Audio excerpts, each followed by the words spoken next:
जय भोलेनाथ दोस्तों, उठो जागो और लक्ष्य प्राप्ति तक रुको मत। ये कहना था स्वामी विवेकानंद का, जिन्हें की युवाओं के लिए एक उत्तम आदर्श माना जाता है।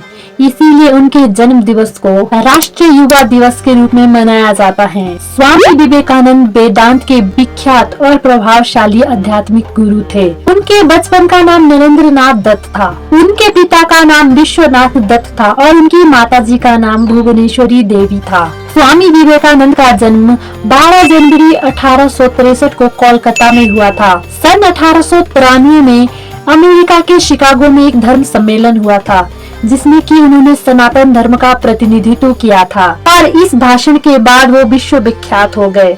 उन्होंने अपने भाषण की शुरुआत मेरे अमेरिकी बहनों और भाइयों से की, जिस लाइन में कि वहाँ बैठे सभी लोगों का दिल जीत लिया। स्वामी विवेकानंद एक सच्चे देशभक्त सन्यासी थे। उनका जीवन हमें बहुत सारी बातें सिखाता है, जिसे अगर हम अपने जीवन में उतारे तो हमारा जीवन निश्चित रूप से ही सुधर जाएगा। स्वामी जी के एक बचपन का किस्सा है। उनके गुरु ने उनसे और उनके साथियों से कहा कि वो घर से एक एक मुट्ठी चावल की लाए, और वो एक मुट्ठी चावल तभी लाए जब उन्हें कोई भी ना देखे, अर्थात वो चुपके से लाए। अगले दिन सभी बालकों ने एक एक मुट्ठी चावल की लाई, पर स्वामी विवेकानंद खाली हाथ ही आए। जब उनके गुरु ने उनसे कहा कि वो चावल की मुट्ठी क्यों नहीं लाए, तो स्वामी जी ने कहा कि वो ला ही नहीं पाए, क्योंकि ऐसा कोई भी समय नहीं था जब उन्हें कोई देख नहीं रहा था। तब उनके गुरु ने उनसे कहा कि हर वक्त उन्हें कौन देख रहा था। तब स्वामी जी ने कहा कि ईश्वर उन्हें हर समय देख रहे थे। यह बात सुनकर उनके गुरु को उन पर बहुत ज्यादा फक्र हुआ। स्वामी जी की यह बचपन की कहानी हमें यह सिखाती है कि हमें ये बात कभी नहीं भूलनी चाहिए कि ईश्वर हमें हमेशा देख रहे हैं। स्वामी विवेकानंद को उनकी एकाग्रता के लिए सबसे ज्यादा जाना जाता है। कहते हैं कि वो एक दिन में कई किताबों को पढ़ लेते थे। एक बार उन्होंने एक लाइब्रेरी से बहुत सारी पुस्तकें लाई। प्रतिदिन वो एक नई किताब मांगा करते थे। ऐसा ही उन्होंने 1 महीने तक किया। स्वामी जी हर रोज नई पुस्तक मांगते थे।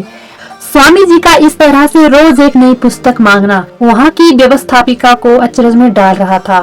इसीलिए उन्होंने स्वामी जी से पूछा कि वो रोज एक नई पुस्तक ले जाते हैं, तो क्या वो सिर्फ पेजों को पलटते हैं या फिर कुछ पढ़ते भी हैं? तब स्वामी विवेकानंद ने कहा कि वो किताबों को अच्छे से पढ़ते भी हैं और समझते भी हैं। पर उस व्यवस्थापिका को उन पर यकीन नहीं हुआ। इसीलिए उन्होंने 1 महीने की सारी पुस्तकों को लिया और एक पुस्तक को उठाकर स्वामी जी से एक प्रश्न पूछा। स्वामी विवेकानंद ने अक्षर अक्षर जवाब दिया, साथ में ये भी बताया कि यह किस पृष्ठ पर लिखा है और कौन सा सवाल है। यह देखकर लाइब्रेरियन अचरज में भर गई। ये थी स्वामी विवेकानंद की एकाग्रता की शक्ति। स्वामी विवेकानंद कहा करते थे कि पढ़ने के लिए एकाग्रता सबसे जरूरी होती है और एकाग्रता के लिए ध्यान होना बहुत जरूरी है, क्योंकि ध्यान से ही हम अपनी इंद्रियों को संयमित कर सकते हैं और इंद्रियों को संयम में रखने से ही एकाग्रता प्राप्त होती है। स्वामी विवेकानंद हमें सिखाते हैं कि हमें अपनी संस्कृति का सदैव सम्मान करना चाहिए और जो हमारे आदर्श हैं हमें उसे कभी भी भूलना नहीं चाहिए और न ही अपने मूल्यों को दूसरों की शर्तों के अनुसार बदलना चाहिए। इसी से संबंधित एक घटना उनके साथ होती है जब वह अमेरिका जाकर सनातन का प्रतिनिधित्व करते हैं। उस समय उन्हें बताया जाता है कि वहाँ पर सभी का एक ड्रेस कोड है, तो उन्हें अगर उस सम्मेलन में भाग लेना है तो उन्हें उनका ड्रेस कोड ही पहनना होगा। वहाँ आए हुए सभी लोग ड्रेस कोड का पालन करते हैं, पर स्वामी जी तो भगवा धारण करते थे, क्योंकि उन्होंने संन्यास लिया था। जब वह सम्मेलन में जाते हैं तो उनसे पूछा जाता है कि उन्होंने ड्रेस कोड के अनुसार कपड़े क्यों नहीं पहने, तो स्वामी जी कहते हैं कि उनके देश में उन्हें कपड़ों से नहीं बल्कि उनके चरित्र से पहचाना जाता है और यही उनकी पहचान है। इस पर सम्मेलन के आयोजन करने वाले उनसे बहुत गुस्सा होते हैं और वो उनके भाषण को सबसे लास्ट में रखते हैं और उनके मिनटों को भी घटा देते हैं। जहाँ वो हर आदमी को 10-10 मिनट देते हैं, वहीं वो स्वामी विवेकानंद को सिर्फ लास्ट के 2 मिनट देते हैं और ये सोचते हैं कि इनका भाषण कौन ही सुनेगा और लास्ट के 2 मिनट में सब चले जाएंगे। होता इसके उल्टा है।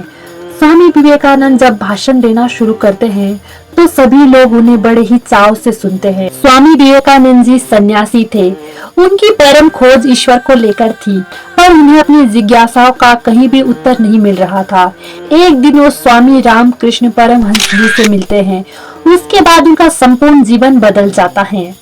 स्वामी विवेकानंद आज के युवाओं के लिए एक सच्चा आदर्श है। वो बताते हैं कि अध्यात्म में कितना बल होता है और मनुष्य अपने आत्म बल से कितना आगे जा सकता है। उनका जीवन आदर्शों, अध्यात्म, दया, करुणा, संस्कृति, प्रेम और आत्म बल से भरा हुआ था और यही वो हमें सिखाते हैं।